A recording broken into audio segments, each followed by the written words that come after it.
Welcome into today's show here on JTV. I'm David Rice. Good to have you with us, whether you're watching on TV, watching online, listening on the pod, any major podcast platform. We are there. So thanks for watching and listening. Appreciate it. David and producer Adam. The 2024 Paris Olympics, of course, still continuing. And for the majority of sports, we're getting down to either the semifinals or the medal matches. Quick medal counts as of this morning, Wednesday. The U.S. still in first, 88 total medals. China in second with 61. France, 48. Great Britain right behind them in fourth with 47. And Australia rounding out the top five with 39. Team USA basketball, they're going to be playing in their semifinal match against Nikola Jokic and Serbia Thursday afternoon at 3 p.m. Eastern as Team USA, they blew the doors off of Brazil and won by almost 30 in the quarterfinal matchup. So Team USA looking to keep it rolling and now if they somehow magically lose to Serbia, which isn't going to happen, but if it does, it's not their last game. These final four teams will still play 2 games each, whether they're playing in the gold medal game or the bronze medal game. So Team USA basketball semifinal versus Serbia Thursday at 3 p.m. Eastern. Gabby Thomas had an unbelievable victory on the track yesterday as well. Before the race, her coach gave her some last-minute advice. Quote, "The only thing I needed to do was just get the lead, and then finish strong." Gabby Thomas, a 27-year-old Harvard graduate, sped to victory in the women's 200-meter race on Tuesday night, finishing in 21.83 seconds to add a gold medal to her Olympic resume. And it's adding a gold to the bronze that she took home in the event from Tokyo Olympics a couple of years ago. Cole Hocker also threw a upset jolt into the track on Tuesday night as well. This morning, Bart and Andy were talking about it on the morning show, and they mentioned that this was for sure an upset, and that it was an unbelievable finish. It was a comeback too. He made a last-minute run at the end of the race. Fierce rivals from other countries, and he pulled off the upset of the games with an unexpected victory. He even said the ending wasn't really supposed to involve him, or it didn't really look like it going into the event. Cole Hocker bettered his personal best by nearly 3 seconds to win in an Olympic record 3 minutes and 27.65 seconds. 23-year-old product of the University of Oregon pulled from 5th, and then he jumped all the way up to 3rd, and then just finally to 1st at the very end over the final 300 meters. And there was still no getting around concerns about the safety of swimming in the long-polluted Seine River in France, not to mention contending with its strong current. At first, all the triathlon and all the swimming events in the river, they had to delay from the beginning of the Olympics because of all the contamination. I saw a picture from AP News this morning.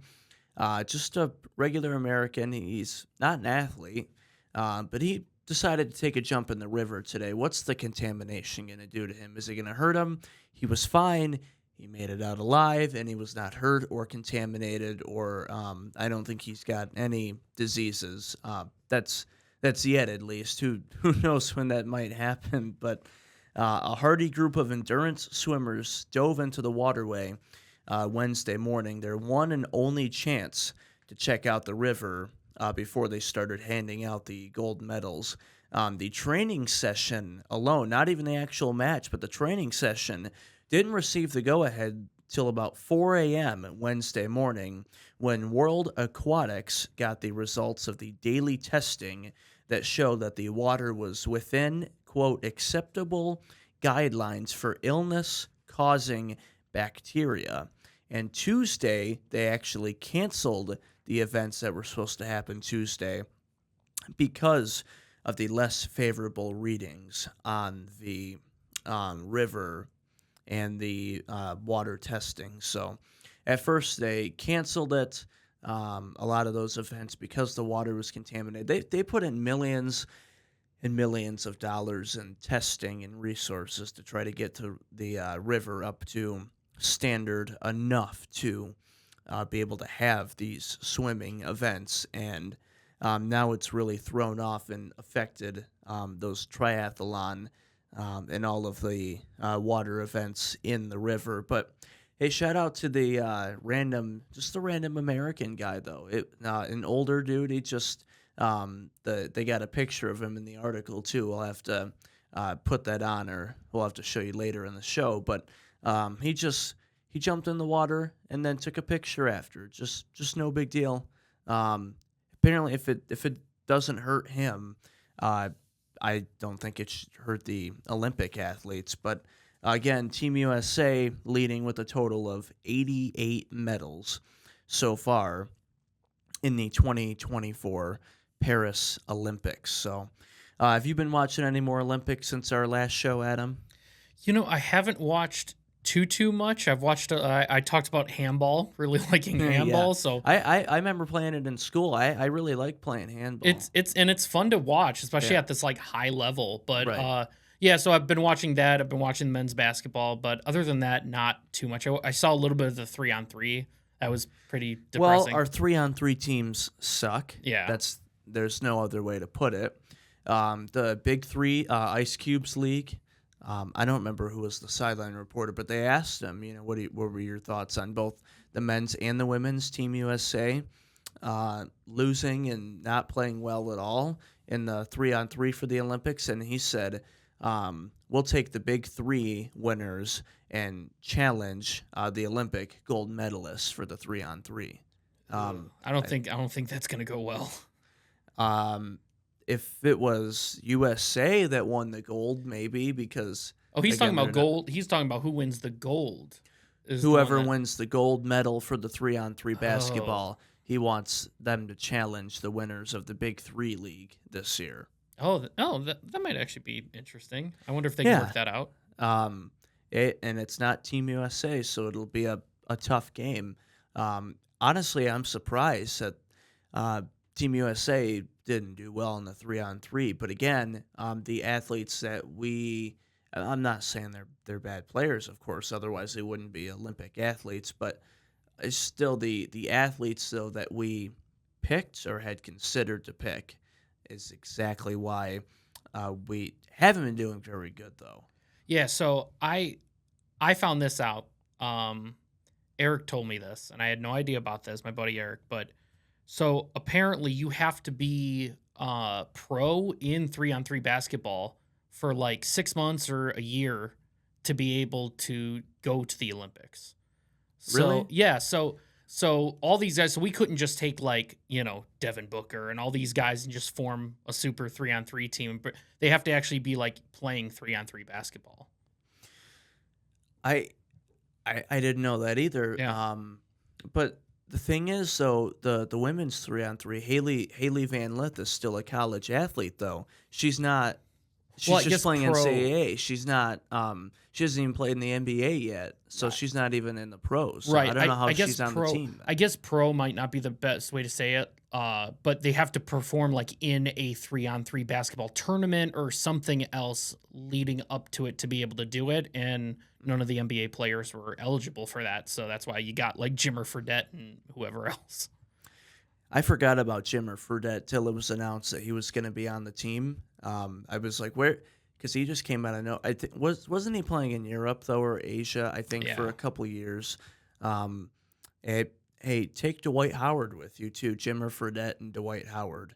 I still would much rather play 3-on-3 than for the Guangdong Tigers. That's for sure. Or, Ni hao. yeah, Yeah. Ni Hao, wherever they're playing. So, but I did know you had to participate though in like another tournament or an event leading up to it. I thought that you could just take eligible college athletes or like NBA or WNBA players That's what for I it. thought too, but I guess that's why it's a little controversial and why I guess people are trying to figure out why did we send who we sent, and then that's when I found out and I was like, oh, no kidding.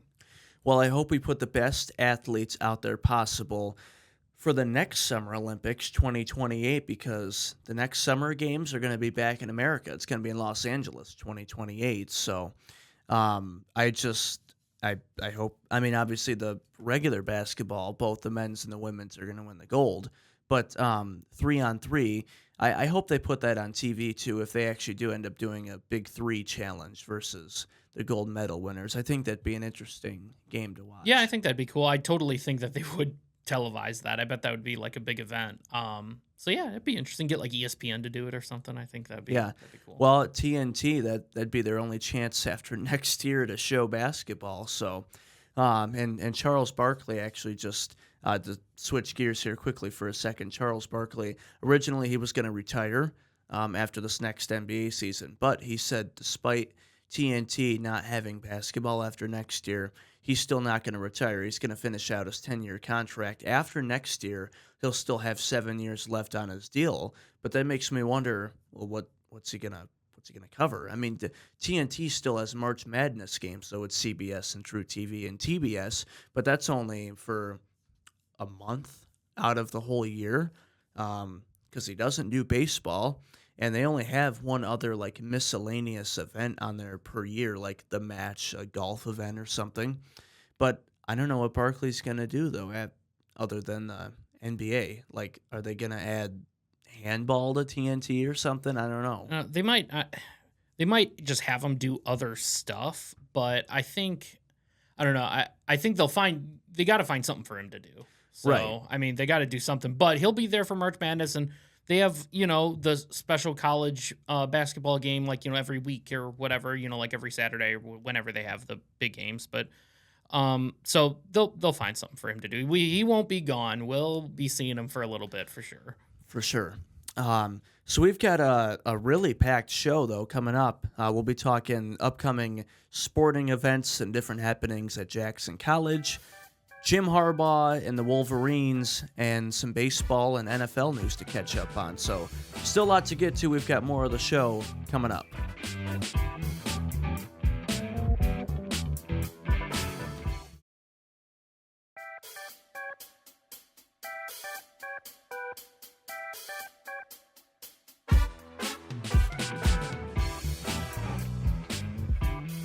Welcome back here on JTV. I'm David Rice. Our show today brought to you by the Insurance Circle Agency called Dave Rice.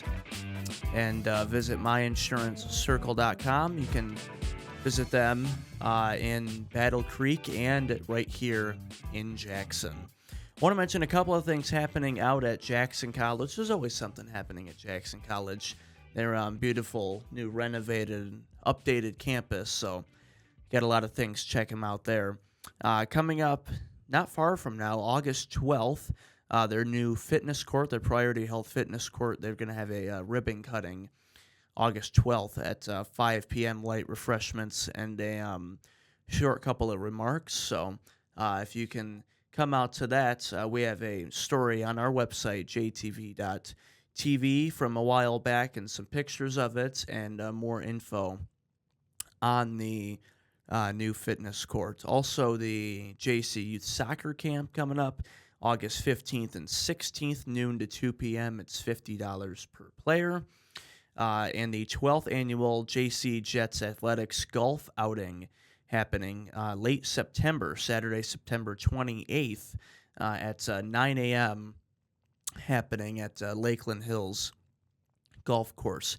Maybe I'll go check that one out. That one's right in my neck of the woods out there by Lakeland. So And the Jets Air Station, of course, still open for free all summer long. Their hours Monday through Friday, 8 to 8, and Saturday and Sunday, 8 a.m. to 4 p.m. Pickleball, basketball courts, volleyball, and a walking track around the outside of inside the dome. So great facilities at Jackson College. Have you been out there? Have you been out there to the air station? I have. And that Yeah. it's pretty cool. It It's is. pretty cool, man.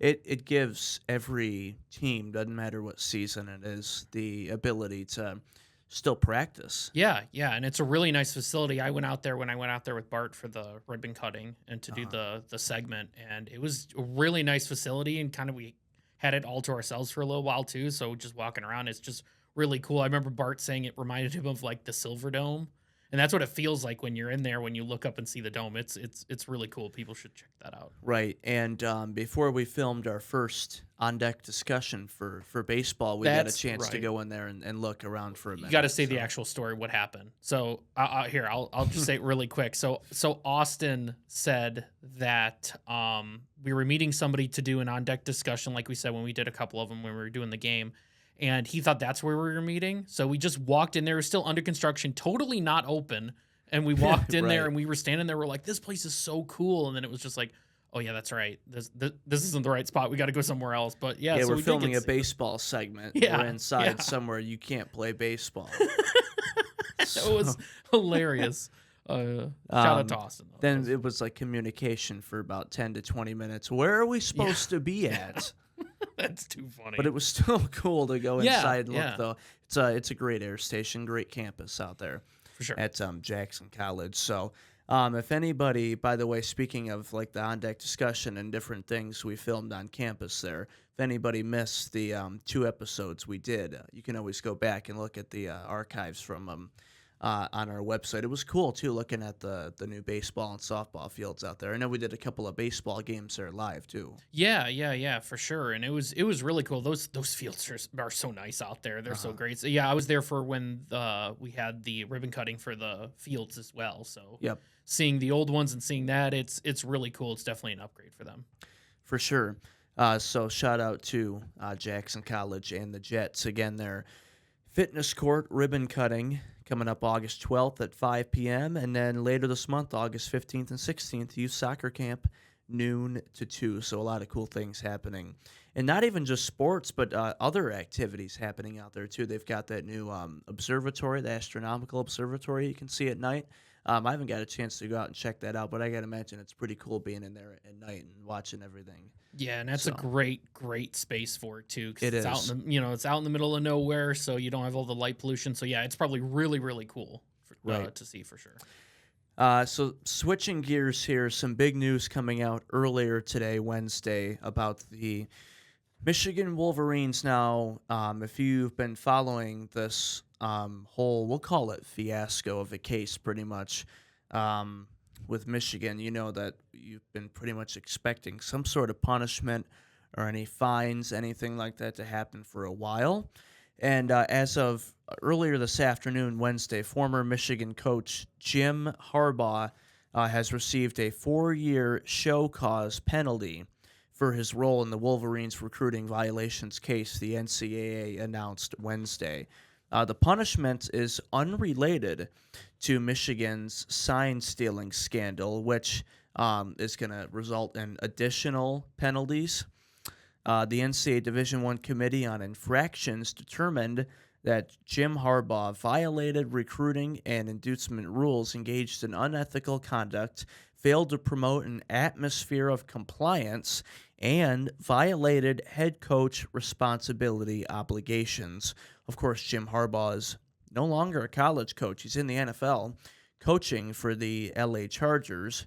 But because of the 4-year show cause, that includes a 1-year suspension too, if he comes back to college. So this 4-year show cause thing runs from now until 2028. So if at any point Jim Harbaugh comes back to coach for any Division I college football team, he has to, if it's before 2028, he has to basically sit out the first full year. And reading more in details across different various sources that have reported on it today. He's not even allowed to coach at practice, any film sessions, literally nothing. He'll be sitting at home pretty much for that first full year. But again, the loophole around that is that just if he does come back, sit it out, 3 or 4 more years with the Chargers, wait it out if he wants to come back to Michigan or college in general. Just wait until after 2028.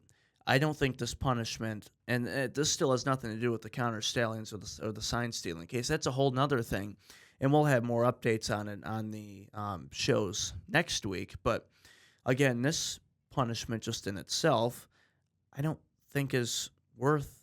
It's not worth much because Jim Harbaugh is not there, and he's the only one getting in trouble for this specific thing.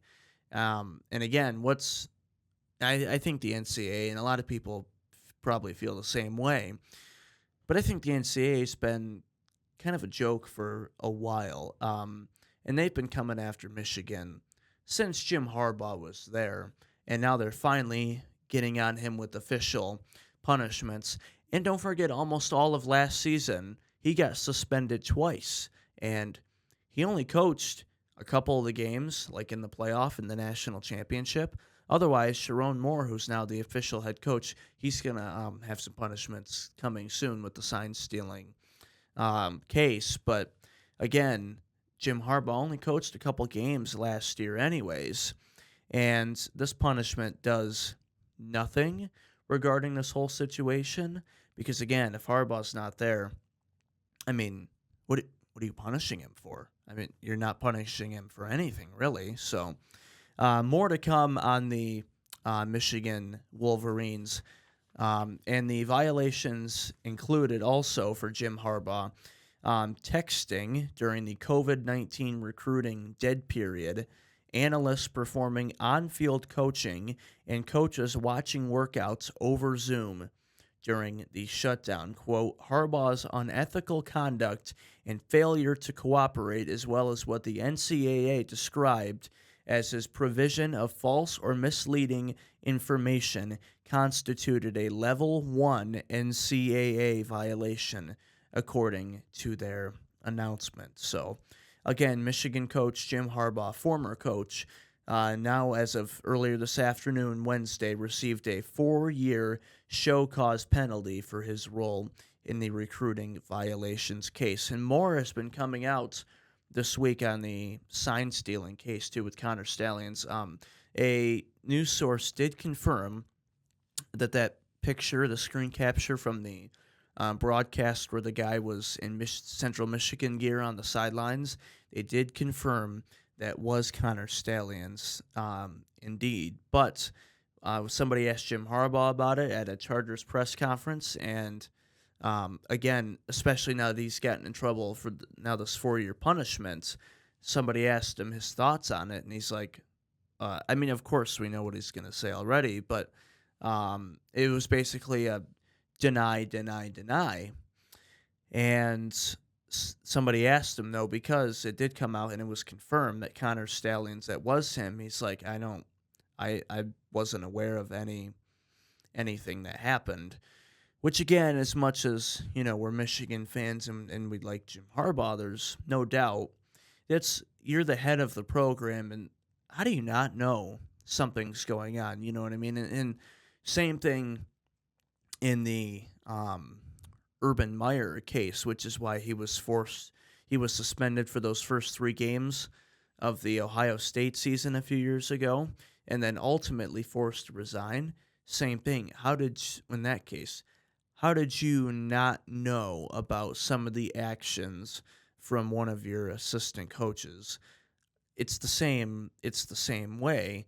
Harbaugh definitely, I mean, he was aware because otherwise Sharon Moore wouldn't be in trouble either, because there's been some texting and COVID violations on his part too. So speaking of, we were talking about Austin earlier, me and him were talking about this, and he's like, well, who's gonna coach if Sharon Moore even gets suspended? And last year, Jay and Jack Harbaugh split assistant coaching duties, and Sharon, it was kind of a collaborative effort for those first 4 or 5 games that he was suspended, and it'll be the same thing. So, again, former Michigan coach Jim Harbaugh, 4-year show cause penalty announced by the NCAA today. And the Northwest Mounties quarterback Gabe Christner, the Northwest Mounties high school football, finished 5-4 last season, first back-to-back winning seasons since 2008. My Media Day interview with Gabe Christner, the Mounties quarterback, is coming up next on the show here on JTV.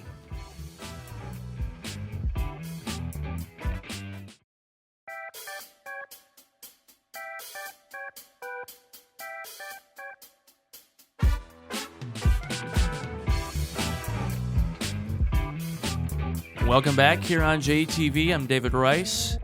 Thanks to the Insurance Circle Agency for helping us bring you today's show. 269-200-2905 or myinsuranccircle.com. I want to make of course, our 25th season of high school football kicks off Thursday, August 29th, 6:45 p.m. We'll be live.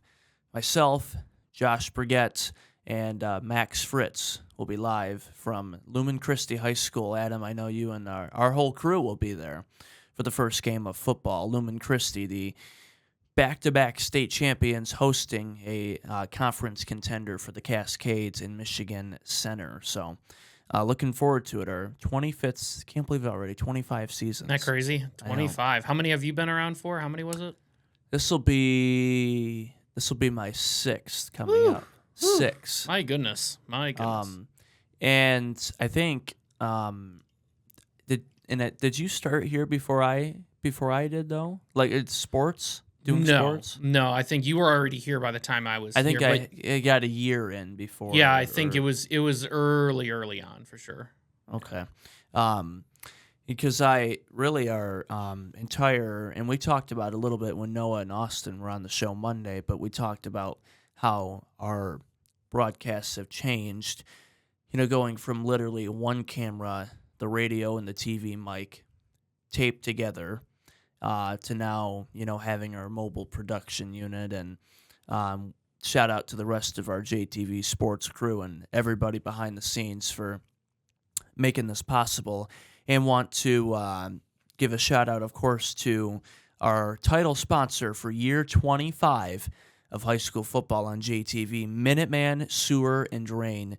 Minuteman, M&K Jetting and Televising. They do a lot here in the community. Of course, also a big sponsor for other events such as Jackson Blues Fest, Jackson Rose Run, and the ORS Racing Series. Of course, the Run Clark Lake just happened last week, and the next one, I believe, is Heart of a Lion coming up. So thanks to Mark and Chris Konopacki and the entire Minuteman and M&K Jetting and Televising team and family. Title sponsor for year 25 of high school sports here on JTV. Well, I mentioned briefly before we went to break, the Northwest Mounties, they finished 5-4 last season, their first back-to-back winning seasons since 2008. They just missed out on the playoffs last year, just outside the 32 teams to make it in. And if they have another winning record this year, it would be the first time that they've had 3 straight winning seasons since 1976. So a big year on the horizon coming up for the Northwest Mounties. A little bit of a younger team this year, only 7 seniors on the team, as the Mounties graduated 21 from last year's team, and head coach Stafford Newsom going into his 3rd season at the helm for the Mounties. Right away he came in and turned it around, and they've had back-to-back winning seasons since he's come in to take over at the helm for Northwest. And as we showed you on Monday's show, we talked to Lumen Christi star running back and Central Michigan commit Cadale Williams. We had a lot of fun over 2 days at Jackson High School, talking to 20 local area teams before we kick off another season of high school football in the Jackson area. And we have one of several interviews we did for this show. And of course, excited to talk to all of them and excited to talk on today's show to Northwest Mounties quarterback going into his junior year, Gabe Christner. So, really excited for you guys to be able to take a look at it. Northwest going into potentially a third straight winning season and definitely a contender for the I-8 conference. Gabe Christner, the quarterback of the Northwest Mounties, joining the show. Welcome back here on JTV. I'm David Rice. We're at 2024 JTV High School Football Media Days. 20 teams across 2 days as we preview the upcoming 25th season of our live high school coverage here on JTV Sports, our show brought to you by the Insurance Circle Agency. Thanks to the staff there. Kicking off our Media Day interviews, we're with the junior quarterback, Gabe Christner from the Mounties of Northwest High School. Thanks for joining us. Appreciate it. Thanks for having me. So Coach Newsome going into his third season. You're going into your third season as well. You guys have had back-to-back winning seasons for the first time since 1976. How does, I know freshman year, I believe it was, there was COVID a few years ago. The schedule was kind of funky. You guys made the playoffs that year. But how does that feel now, back-to-back winning seasons for the first time and a long time for the school? Oh, it feels great. I mean, just being a part of something bigger than me, bigger than the team. I mean, because we're just a big old family, and we just want to see each other win in life and in sports. So to make it 3 in a row would really be something special for everyone. Yeah, absolutely. So your team motto and one of your focuses for fall camp this season, committed and raise the standard. Talk a little bit about that and what does that mean? So being committed is being committed in everything you do, not just football, but like being there for the team, being there for summer workouts when it sucks, and being there just to lift each other up, and being 100% committed in everything you do. And raise the standards, just be better than you were yesterday. Just raise the bar. And just because, like, 2 winning seasons in a row is great, but it could all fall off. Because, like, that's 2 years ago. We need to forget it. We need to keep moving up and keep raising the bar forward for the people that are coming up. Right. Take it day by day, Yeah. win the day 1-0. Each week at a time. You guys open up the season with Tecumseh, back-to-back non-conference games, Tecumseh and Adrian Madison. And then we were talking earlier with Coach Newsome, too, an interesting one on the schedule later in the year, going to Detroit to play Berkeley. So talk a little bit about, because you guys haven't played Berkeley yet, and a few teams new to your guys' schedule. So talk a bit about the upcoming schedule. Are there any games that you have circled that you're like, this is my game of the year? Any of those kind of games? Well, I'm waiting on week 1. That's the only game that matters right now to me, because the rest are going to come. You just got to keep going week by week, take it week by week, and go 1-0 each week. Yeah, absolutely. Talk a little bit about Coach Newsome and what does he mean for you and your team in the program? So he's a great dude. Ever since he came in, he's been a great mentor, just coaching me up, along with a bunch of the other coaches too. He's just a great guy, always there. You can call him in the middle of the night, and he's picking up his phone. Yeah. He's always there, and he's like, he doesn't just say that too. He's always there, and he never leaves anyone behind. Always brings him up, and he's one of the best leaders I've ever met, and he's taught me a lot about leading and about how to bring people with me. It's great. For sure. Defensive coordinator Jake Greer, he's an amazing coach. He helps everywhere. Not many can say the combination that he's the defensive coordinator and a quarterback coach too. Talk a little about Coach Greer. So I know him mainly as a quarterback coach for me, and he's very smart in his craft and what he does. He's taught me a lot on how to control the game, lead, and just play the position overall. I mean, it's been amazing having him coach me these last few years, and I can't wait for the rest of this year and the next year, just for him to watch me grow, and the way he's teach me and coach me is amazing. And on the defensive side of the ball, he's very smart. He's one of the smartest guys I've ever met, and he's just head over shoulders, like just way above everybody, and his knowledge in the game, it's just fun to watch. Yeah, for sure. So a lot of people always say, the most important position on the football field is the quarterback or the receivers who can catch the football. I think most important position on the field is the line, is the guys in the trenches. Talk Oh, about the connection that you have, especially as the quarterback with the yeah. line, and your bond between them. Oh, we have a great bond. I love those guys because they are my guys. I Yeah. mean, I love them. And Thomas Dotson's here today. He's a big Yeah. leader on that O line. And man, they're just a bunch of dogs, a bunch Yeah. of big dudes that love their craft and love what they do, and they're very good at what they do. Yeah. And we have a great connection. We have a great bond, and we just push each other. I mean, and they push me, and I push them, and it's just I love them. I love them to death. I mean, they're great, solid dudes. I would go to battle for them any day of the week. Love those guys. Yeah, for sure. So a couple of fun questions here before we wrap up. Any game day routine that you have, superstitions, anything like that? Not really. Always go out there. We kind of always do the same thing as in pregame. Just go out there with our guys. I like to go for a little walk, just clear my mind, stay calm.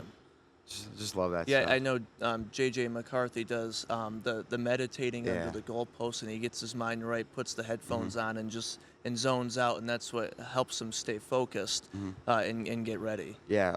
So we got a new coach, Coach Rhodey. He's from Springport. Yep. And he's a pastor, and he's like doing some prayers with the team too, which is sweet. So like a lot of the guys are like wanting to do like a pregame prayer and stuff like that, Right. which is really cool for the team and just watch us grow as a family right there. So how's been camp and 7-on-7s and so far this summer? How's that going? Oh, it's been great. We've had a lot of guys show up to everything. We just wrapped up camp yesterday. It was a great camp, a lot of bodies, really high energy. As you can see, I don't have a voice anymore from all the yelling and screaming that we did. So, I mean, it was a blast. It was some of the most high energy, most fun football I've played in a long time, and it was just camp. I mean, it's a long season. I can't wait to get it started. Yeah. One more quick fun question here before we let you go. We talked a little bit about game day, like superstition, routine. Is there anything specific game day meals or anything that you have to get in on those days? I always get Subway on game day, Okay. before Yeah. game, after school, and in between the I games. know a lot of players who that's their go-to. Yeah. For sure. So, Tecumseh Week 1 for the Northwest Mounties junior quarterback Gabe Christner. Thanks for joining us. Good luck this season. Thanks for having me. Thank We've you. got more of the show coming up after this. Stay tuned.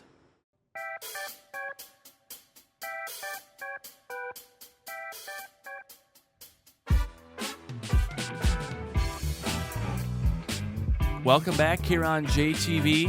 I'm David Rice. Our show today brought to you by the Insurance Circle Agency, myinsuranceCircle.com. A couple of other quick baseball and football headlines to get to, not involving the Detroit Tigers right now. I saw it this morning, and I originally wasn't going to mention it, but I'm glad you mentioned it, Adam. The Chicago White Sox finally won after having a 21-game losing streak, the second longest losing streak in MLB history. Yeah, that's right. They are unbelievably bad. They are really, Even really their bad. broadcast team is bad. That's why they were ranked the worst so far in the Yeah. in the Well, there's a MLB. reason the broadcast team is bad, and it's because we took their really good broadcasters. So Right. that's probably some of it. But yeah, they have been. I mean, I've kind of followed them a little bit since they're in the Central this season, and they have surpassed my expectations of how bad I thought they were going to be this year. I think they've surpassed a lot of people's expectations. Oh yeah. The Tigers are now 54-60, 14 games back of first in the AL Central. Again, we know they're not winning the Central. That's pretty much, you can book that. But they are 8.5 games back of the last American League wild card spot. The Rays, Houston, and the Red Sox are the three teams ahead of Detroit for that last spot. They're currently right now in a series against Seattle out west, against the Seattle Mariners. Again, Tigers had a couple nice wins in the series, split it with the Royals. That was much needed, but I think it would have helped them even more if they would have taken another game or two. But they're still only 8.5 games back, though, the last wild card spot. It's still not over by any means. Now, do they still have to, step up? they can't. Basically, what I'm saying is they can't go back to the old Tigers at the end of the season and completely just dump any chances out. So Yeah, I don't think my hopes are dwindling as the days go on, but they still mathematically have a shot. But no, like I I don't said think before, they'll get in. oh, you don't think they'll get in? Period. That's what you'll. But you say that there's Well, still a hope. I guess I don't know. there's still a little bit of hope. I mean, I don't think they'll get in for sure. Right, But right. Yeah, I mean, like I don't think they will. I just don't think they have enough firepower in their lineup to get there. But it would be awesome. Next season might just have to be the season again that Right. we can make the playoffs. But we'll see. A couple of quick NFL headlines. Russell Wilson now named the official starter for the Pittsburgh Steelers. Of course, Russell Wilson and Justin Fields both playing for the Steelers. I saw a video on Twitter, X, whatever we're calling it now.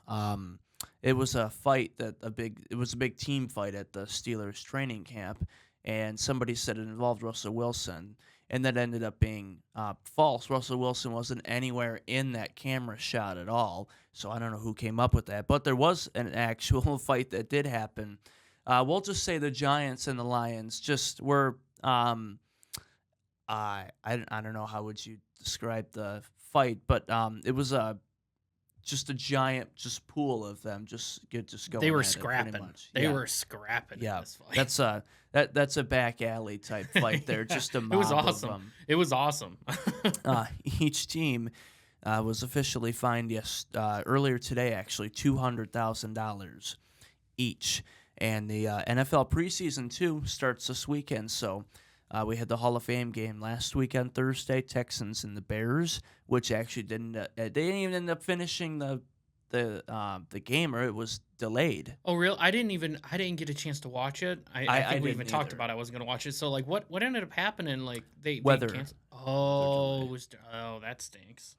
But each team, Giants, Lions, were fined $200,000, and the preseason starts this weekend. Of course, we have the Hall of Fame game, and now football is officially back. I know it's Football's preseason, I know, but people don't get excited for the preseason. I'm one of those people. I don't care. It's football. The long period we have to wait for football to be back doesn't matter. It's back. Enjoy it.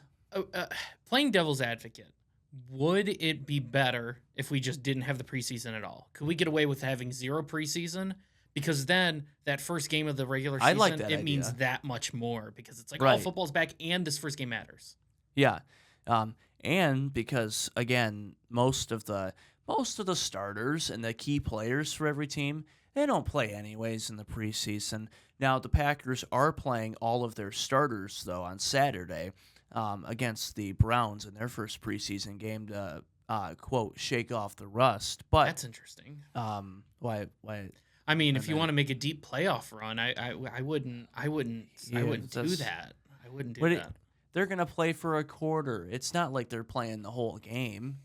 I don't think, at least. I mean, I'll just say I'm happy you guys are doing that.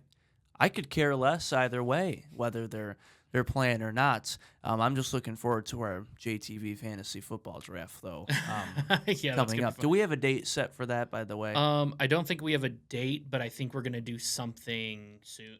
Something like maybe like 2 weeks before the start of the season or something. So it's coming up. But yeah, I'm hoping to finally take the crown. Yeah, we'll have to keep all of you guys updated on how we're doing for sure. And when we get closer to football season, though, high school and then NFL or college, when we have our picks segment on the Wednesday show, we'll have to do a running total, keep you guys updated with that too. Yeah. So I'm looking forward to it. So again, football's back. Tigers are being the Tigers. They're still only 8.5, 9 games back. And the White Sox finally won a game, although they're probably going to lose maybe 21 more again because they still suck. So, and again, we talked about it last week on the show. We didn't have time to get to it on Wednesday last week or this week's show on Monday, but we talked about future Hall of Famers and what year or I guess class they would be in, and if they are for sure going to get in the first year they're eligible or the year after that, and whether it would be a first ballot or a unanimous vote or not. And we brought up for a minute Julio Jones or Antonio Brown. Now, I said Julio Jones would be more of a debate as far as getting in the Hall of Fame than Antonio Brown. And we had a little bit of discussion about it in the building after the show. So, again, Adam, you brought along some numbers. I got some stats. So, Okay. I won't tell you who's who, but you'll Right. just guess. So, Okay. player 1 has 914 catches, 13 This is career. career. Okay. 13,000 yards, 914 catches, 66 touchdowns, 914, 66 touchdowns. and 13,000 yards. Okay. Second guy has 12,000 yards, so a little less, Okay. has 83 touchdowns over the 66 touchdowns, and has 928 catches compared to 914. So Okay. player 2 has a little bit less yards, but way more touchdowns. And they both have around the same amount of catches.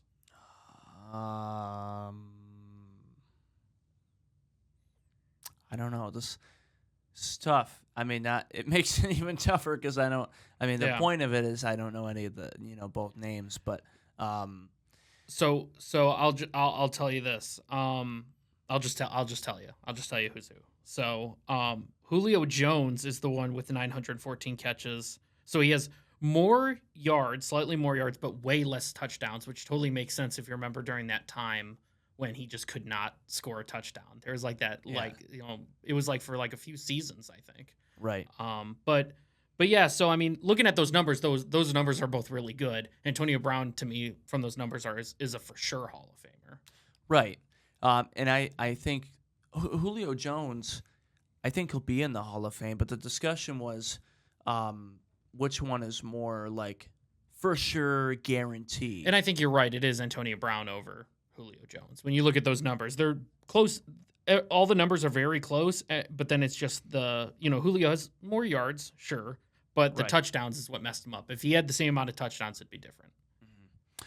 And then we mentioned, a couple of other ones too, like Eli Manning, Phillip Rivers, Drew Brees, and they're all going to get in. There's no doubt about it. It's just a matter of I think Phillip Rivers is the most interesting one because no championship, no MVP, no Super Bowls. right. So it's just solely off of his numbers every year, kind of like a Dan Marino, but less, not as many accolades and not as impactful to the sport, but still very good. So he might Right. still make the Hall of Fame, but Right. I don't know how early.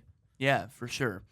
Well, NFL, we're looking forward to it. Football is now officially back. So that's going to do it for today's show. We are all out of time, and as long as Hurricane Debbie doesn't come and catch us, have a great rest of your week.